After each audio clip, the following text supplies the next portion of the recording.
We have a 9-week-old Malinois, and he started snarling, not just growling, but snarling, at us in the last 5 to 6 days. I wouldn't worry about this, by the way, but I'll go on.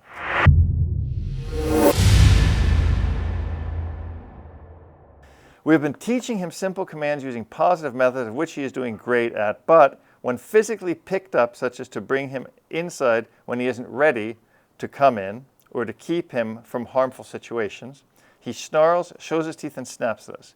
We will be taking him to a trainer soon, but in the meantime, this behavior is very concerning.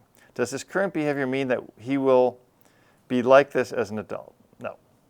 What can we do when he's snarling and snapping? Well, first of all, taking him to a trainer I don't think is a good idea at this point, right? I think you should train your own puppy. And it's so simple. First of all, when a dog does this, it's like if you have a baby and you pick the baby up and the baby tries to scratch your face, you don't think the baby's going to turn out to be a serial murderer. You just understand the baby is trying to interact with you and the baby's not happy about something. And what do? You just hang on to him. Well, if I pick up a puppy and he starts snarling at me and trying to bite me, I'm going to hold him. And I'm going to hold him until he stops that behavior, right? You need to make the dog comfortable with those interactions. So you can use some cookies and give him some treats while he's in your hand because he can't bite you and eat the treats at the same time. This is a puppy, and this is not an adult dog. I'm not talking about any aggressive behaviors with adult dogs. I'm talking about a young puppy. More than likely, the puppy wasn't socialized properly, the dog wasn't handled enough properly, and that's why the dog is doing this. But you need to get the dog over these steps. You do not want to use corrections on it at this point because you're going to create a problem with the dog. You're going to create a dog that sees his negative interaction, brings negative interactions out in you, and then the dog will be crushed and will be a very weak dog, or the dog will rise to the occasion and become a very dominant dog. It's not a big deal. It's a 9-week-old puppy. Pick the dog up. If he's snarling at you, just hold him. Keep your hands away. Wear gardening gloves if you have to. And just say, hey, no, we're not doing that. And finally, when the dog calms down, praise him abundantly.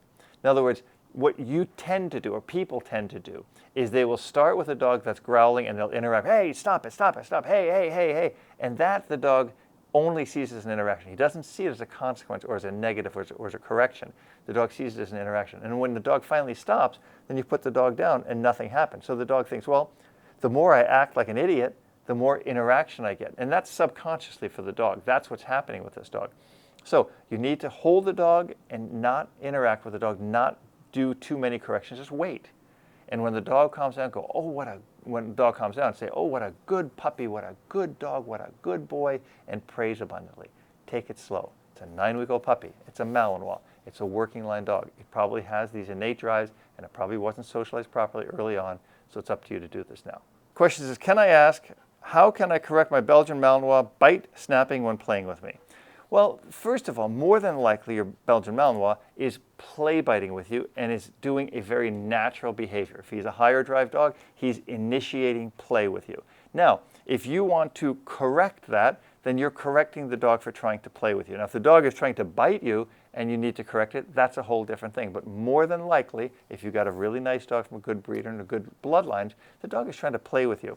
I would not suggest trying to correct a dog that's trying to play with you with any kind of a coercion or a negative. I would instead put the dog in a crate, wait some time, and take the dog out. The dog, that's all the dog knows how to play with you is by play, snapping, biting at you. He doesn't know how to tap you on the shoulder. He doesn't know how to bring a toy to you and say, hey, can we go outside and play fetch? He doesn't know that. Overcorrecting dogs, especially puppies, when they're trying to play with you, leads to a dog that doesn't see your interaction with the dog as being fair, and that leads to a really dysfunctional relationship with an older dog. So my suggestion to you is if you can't play with the dog, put the dog up somewhere, put the dog in a crate, put the dog in an X-pen, and don't be consequential with the dog. Do not be harsh with the dog. If the dog wants to play and you can't play, then don't play. But be aware that you don't want to destroy that part of the relationship between you and your dog. My name is Roy. I'm a big fan and have a question about how to go about training my Mal. He's 11 months old and very chill dog compared to a Mal. I don't know why you think that, because there are a lot of chill Mals.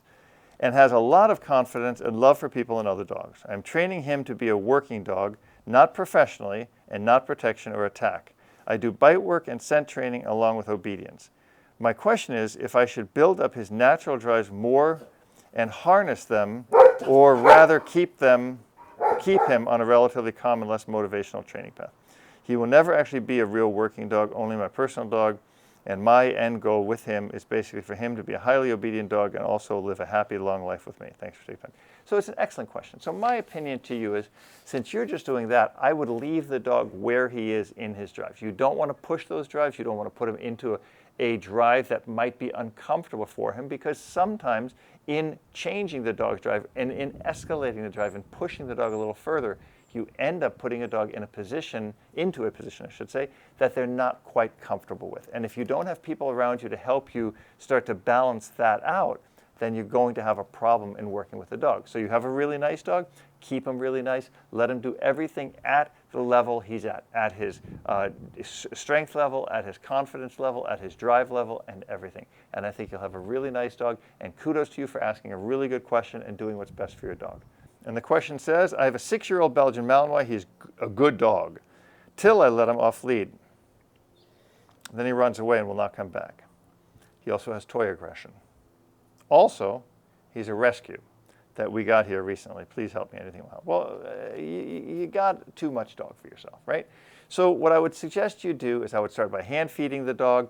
I would start by not having toys around. Don't put the dog in a position to fail. A lot of times Belgian Malinois are taught resource guarding for sports like ring sports, where they have to guard something and it falls through the wayside because these people don't follow through with the training. Now, they taught them the initial behaviors of guarding, but they didn't teach the dog the off switch. So, and it's also, if it's taught very poorly, the dog will resource guard everything without a command to on or off the behavior.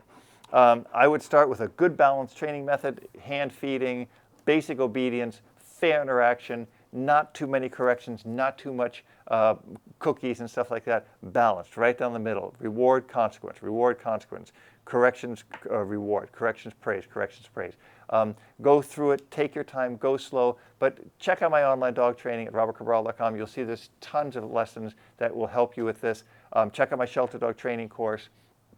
Check out my videos here on YouTube. There's tons of resources available for you to train your dog and to do the best by your dog, but it's going to require dedication and a balanced training approach. Got a question? Ask me anything.